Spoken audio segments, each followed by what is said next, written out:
Welcome to Healthy Conversations from Athens Limestone Hospital. I'm Susan Claiborne with community hosts Jerome Malone and Kim Donovan. Today we're talking about seasonal affective disorder, what it is, how to recognize it, and how to care for your mental well-being through the winter. We're joined by Morgan Dean, psychiatric mental health nurse practitioner with Limestone Medical Associates to help guide us through this important topic.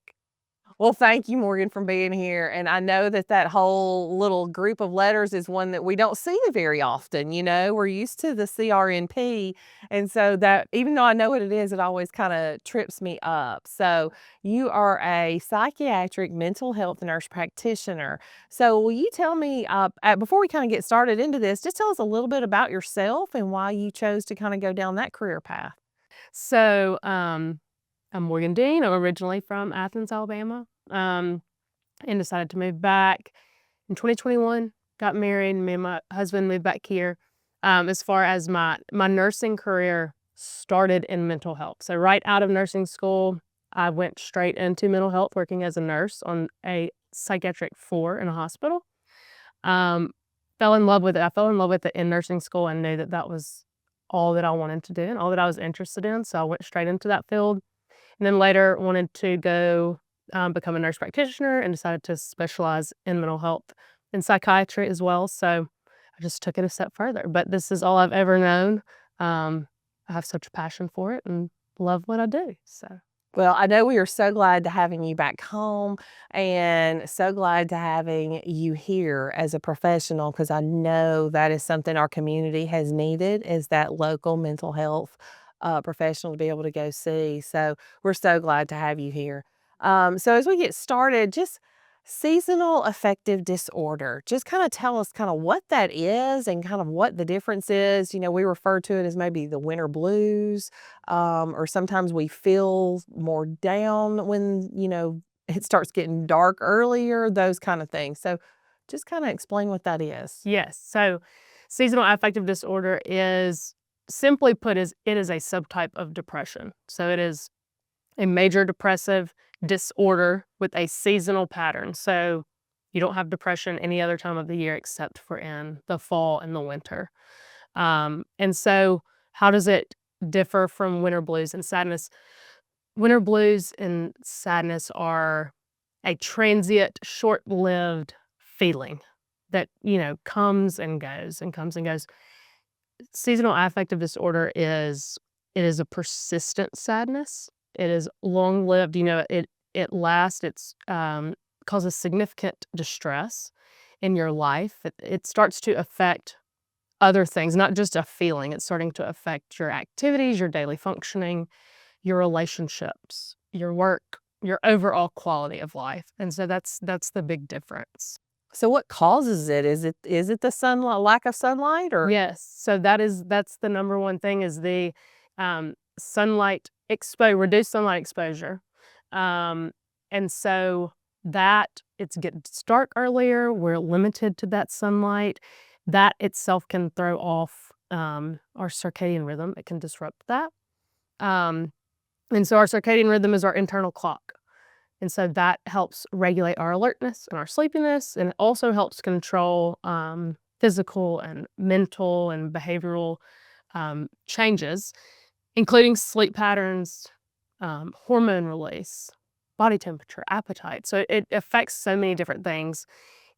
And with that hormone release can alter your neurotransmitters, and all of that kind of ties into your sleep regulation and your mood. Wow, that's Yeah. a lot. Yeah. Well, I have 2 daughters that are, nurses, and they've worked those 12-hour shifts, and I know there's other people who work 12-hour shifts. Yes. And we'll kinda talk about there's that time of year when they go to work and it's dark, and they get off when it's dark. Uh-huh. Yeah. And Yes. so a lot of Yes. Yep. people do that. Yes. Wow, that is tough. So, what would you say are the signs that someone should watch for? And because as we were thinking about this, and I was looking at seasonal affective disorder, I was just kind of thinking about myself, and I just want to make sure I'm good because I was thinking about as I'm getting older, and I may have been looking from the wrong perspective, but when we get around like the holiday season, right?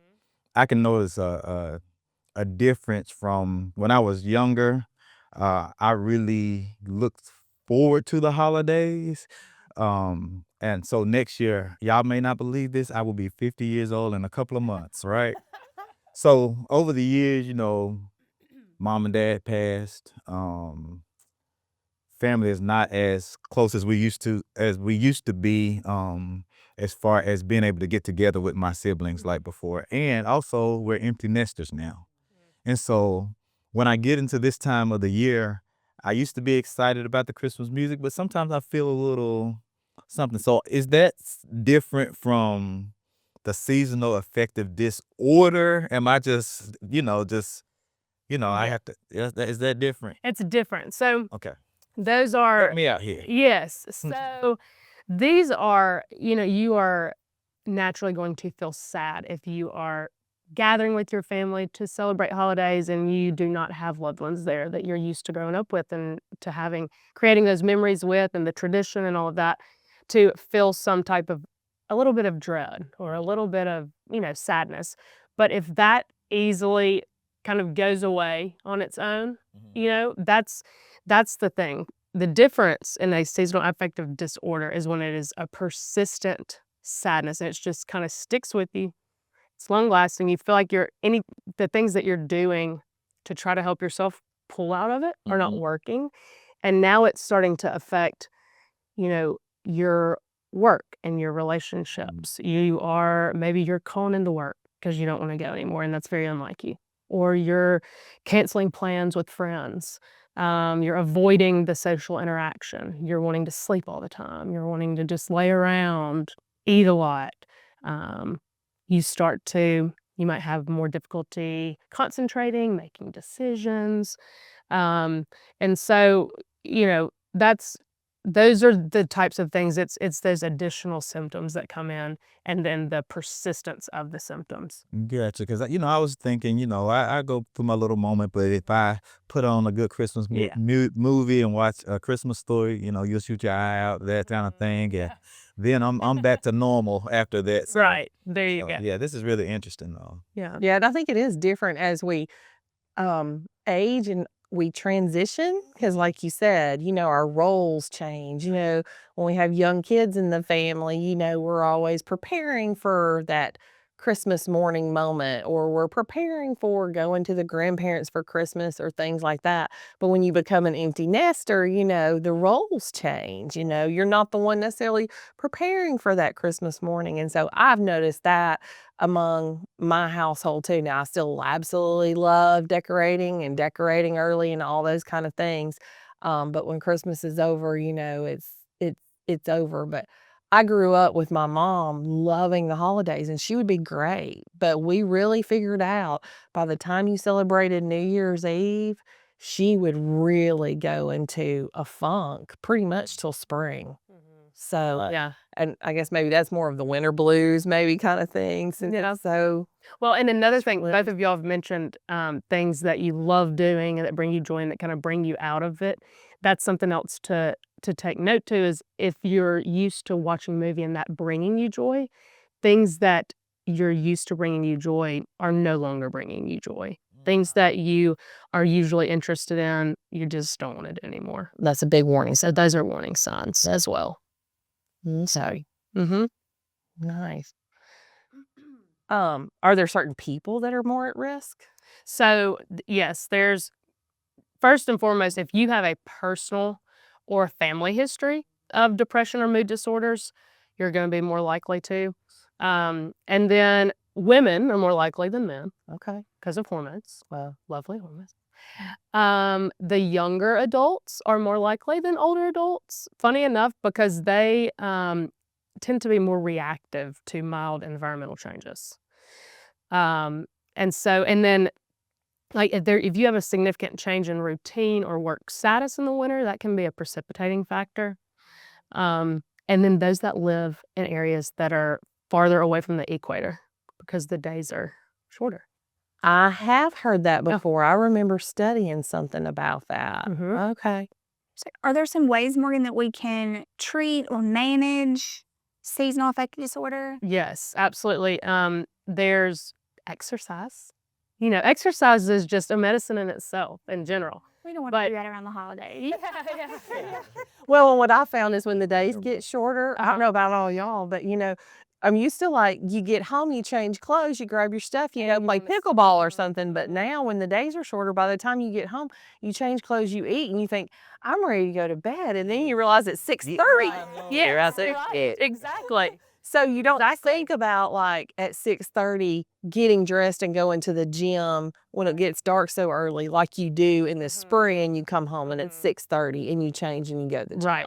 So going on walks on your lunch break, and maybe don't think of it as exercise, but really just movement, just getting out and moving. That's going to help increase dopamine and serotonin and our feel-good neurotransmitters. So but really maximizing your light exposure, just in any way. So there's bright light therapy, and this is just you sit in front of a bright light for 30 minutes every morning throughout the fall and winter. That helps regulate your circadian rhythm. That's something. And then Does the fluorescent lights at my office count, or you need something in your face kind of? they're right here, yeah. Okay. Well, and I was going to ask because they sell some Yes. special kind of lights for that. They need to be 10,000 lux. I used to help facilitate a support group, and there was a couple in there that would swear by theirs in the winter about their lights. Yes. And I've actually thought, probably wouldn't hurt just to have one while I'm getting ready in the morning or something. Yeah. To have that extra. Yeah. And then if you're at work and you have a window in your office, and when you're at home, making sure your blinds are open, your curtains are open, you're letting that natural light in. You're not staying cooped up in a small, dark room like some of us want to do. Can you Just say that again for my husband when he watches it? Because, we have this thing where he's always closing the curtains and I'm always going through and opening the curtains. Yes. Let the natural light in. And then there's cognitive behavioral therapies that supports in managing the symptoms by addressing maladaptive thought patterns and behaviors. There's medications out there that we use if it gets down to that point.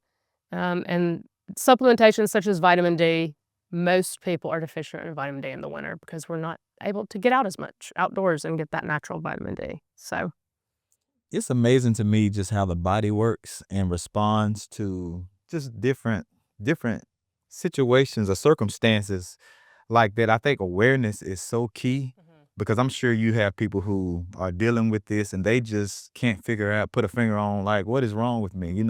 Why am I feeling like this? I don't even have something that I can just think about that's causing me to feel like this. How often do you see that, and how do you feel the awareness of it really helps that's huge. individuals that you see? So awareness is huge. That's a way to be proactive and get ahead of it before it gets too far gone. So yet in taking a good self-assessment, is this behavior normal for me? Is this something that is causing concern? And if so, you need to be closer monitoring yourself. And just being aware of the symptoms, looking into it, and reaching out when you need to. So when it's time to reach out and seek professional help, what kinds of treatments, support are available to us here in Limestone County and through Athens Limestone Hospital? Yes. So myself, I'm here to help. And so my role primarily is medication management. So that's what you can come to me for. Or if you don't know if you want medicine or not, if you don't know if you're interested in that or not, maybe you are, maybe you're not, you want to learn more about the treatment options. That's also something I can help with. There are therapists and counselors in the area. That is more of a talk therapy, learning coping skills and techniques and ways to manage it on your own. And then, not everyone is comfortable reaching out to a psychiatric provider. There's certainly a stigma there. So going to your primary care doctor, they will help you as much as they can and guide you. And if they feel like they can't handle it, then they may refer out. But you can always reach out to primary care if you do not feel comfortable coming to a psychiatric specialist. So Well, and you kinda have already answered some of my questions, because the winter months are so challenging. So it was kinda like, what encouragement would you offer, to someone who is struggling or kinda doesn't know what to do? And I think some of the things we've talked about, the lights, the vitamin, the D, and like you said, getting out to exercise at lunch. Sometimes it's not just about the walking, but that is kind of the one time you might catch the sun for the Right. day, Exactly. and depending on where you work. But what else? Like, So I think an encouraging thing to know is that this can be treated. I think that, when you start to feel bad, you think, am I ever going to get better? You kind of feel it's that negative thinking, and can anything help? Like, nothing's going to help. This can be treated and you can get help. And so it's important to reach out for the help. But doing things proactively, like starting in September, maybe we go ahead and start doing the bright light, or go ahead and start going on walks over lunch. Doing things early to try to prevent that, making sure you're opening your blinds and your lights, and trying to have that social interaction too. And I know, the hustle and the bustle of the holidays, if you just don't want to get out anymore, do more than just talking over the phone. FaceTime. If you don't want to get out in public, just seeing the face to face, having that social interaction other than just hearing it over the phone is big. and I will agree with that. FaceTime, I've definitely noticed that my family, we use it more. And, sometimes I think, why'd she FaceTime me instead of calling me? Because it was a simple, kind of thing. But then there is something very different of seeing somebody's face and recognizing the expressions on their face that you don't always get over the phone, Mhm. and you certainly don't get by text. Right. So More of a connection. yeah, For so sure. I know that, like, I FaceTime with my mom more now, instead of just calling her at night, kind of the, like, just checking in for bedtime kinda deal. I'll FaceTime her more often. I'm not so worried about, I look grunge, I'm ready for bed, she looks that way too, she's not gonna wanna be on the phone. We don't think about that as much anymore.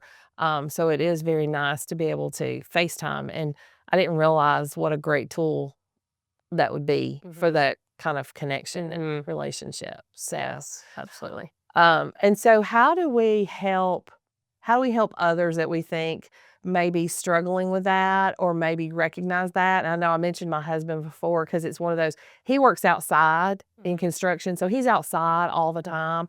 So he's always walking, he's always moving, he's always out in the light. So we kind of laugh about how when he gets home, it's shut the blinds. He'll go walking in the dark and not think anything about it, kind of thing. So it's like he gets home and doesn't need the light because he's had it all day, Right. and so it's different. But so how do we help others and help recognize that or start those conversations? Yeah, so I think just checking in, being present, and aware.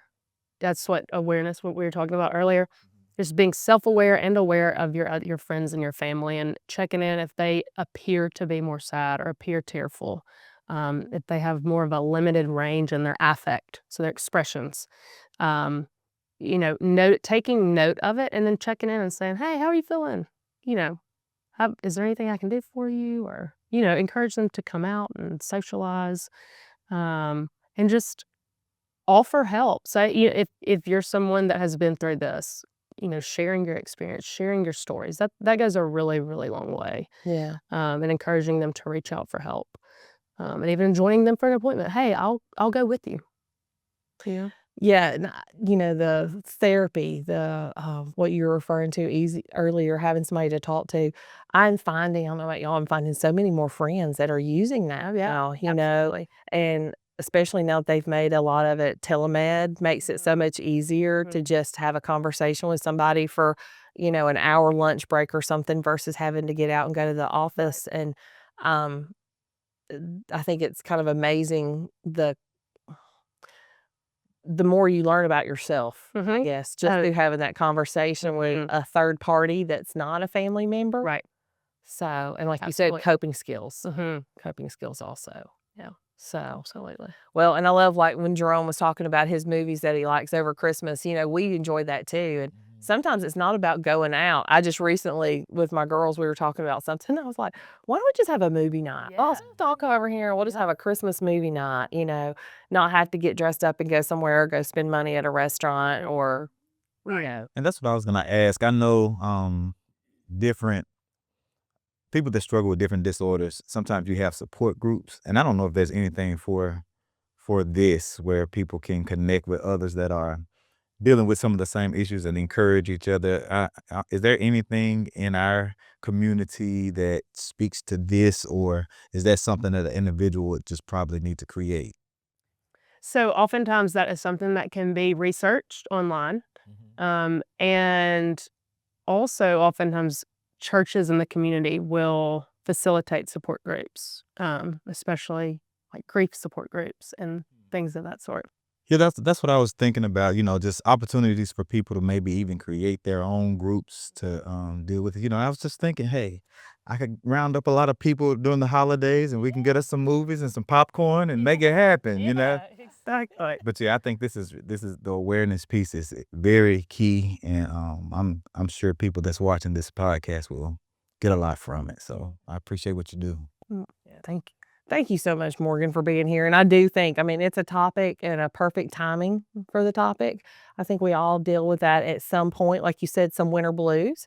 But I think it's important for people to have that information, not for just themselves with winter blues, but to recognize when maybe it needs to go a step further and seeking treatment. So we're so glad to have you in our community for those needs. Yeah, I'm happy to be here. Thank you. Thanks for having me. We certainly appreciate Morgan being here today, helping us understand SAD and how to manage the winter months with confidence and support. To our listeners, if you're struggling, reach out to your provider. You're not alone, and help is available. Keep having those healthy conversations that support your well-being all year long.